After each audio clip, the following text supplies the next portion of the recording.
हजरात, अमेरिका बुरी तरह से चीन से नाराज हो गया है।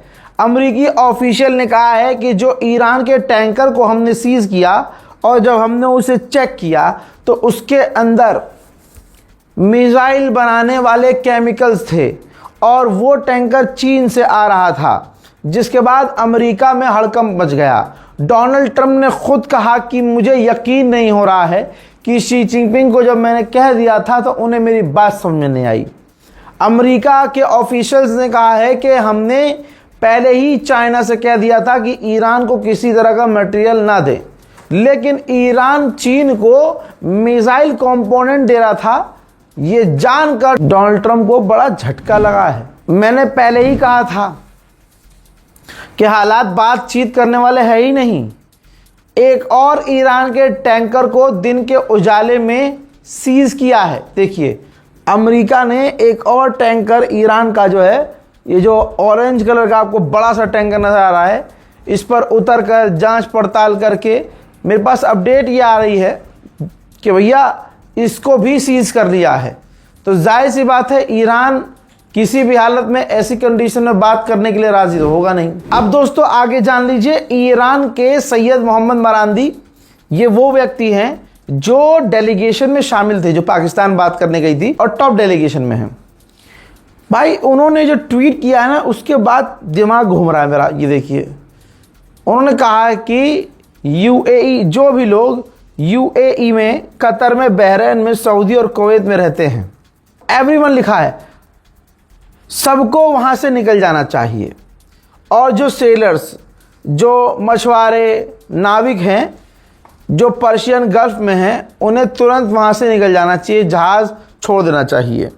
स्पेशली अर्जेंट ऐलान है ये स्ट्रेट ऑफ हॉर्मुज में जो जहाज मौजूद हैं, क्योंकि उनको पहले तबाह किया जाएगा। तो दोस्तों ये तो IRGC और पेजेशकियान से भी एक कदम आगे की धमकी है।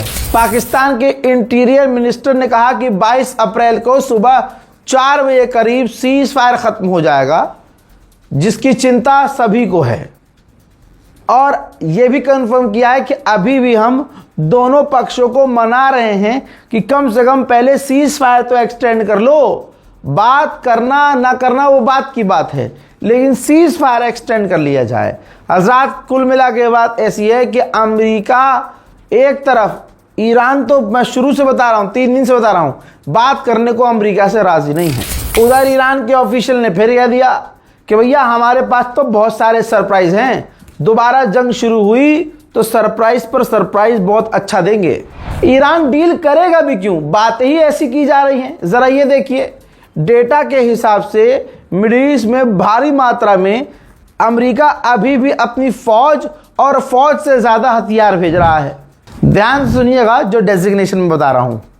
IRGC के अंदर जनाबे शहीद खामनाई के जो रिप्रेजेंटेटिव हैं, उनका ये रहा इंटरव्यू।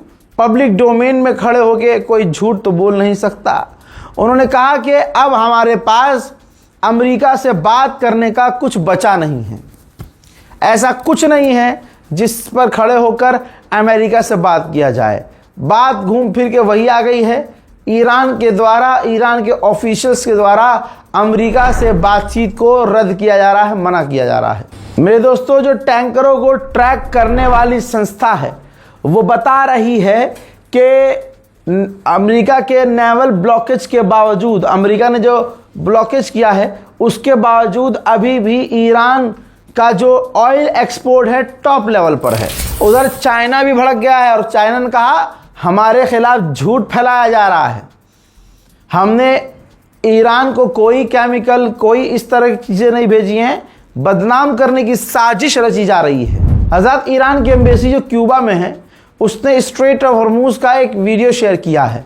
अब आप लोग बहस करते रहो कि फेक है, AI जनरेटेड है, लेकिन ये ईरान की एम्बेसी जो ओरिजिनल है क्यूबा के अंदर, उसने खुद शेयर किया है।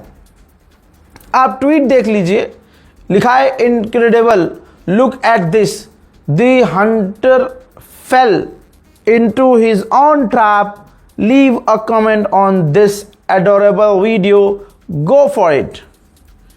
आप स्ट्रेट हॉर्मुज में देख सकते हैं, जो जहाज के अंदर से वीडियो बनाया गया है। सैकड़ों जहाज नजर आ रहे हैं।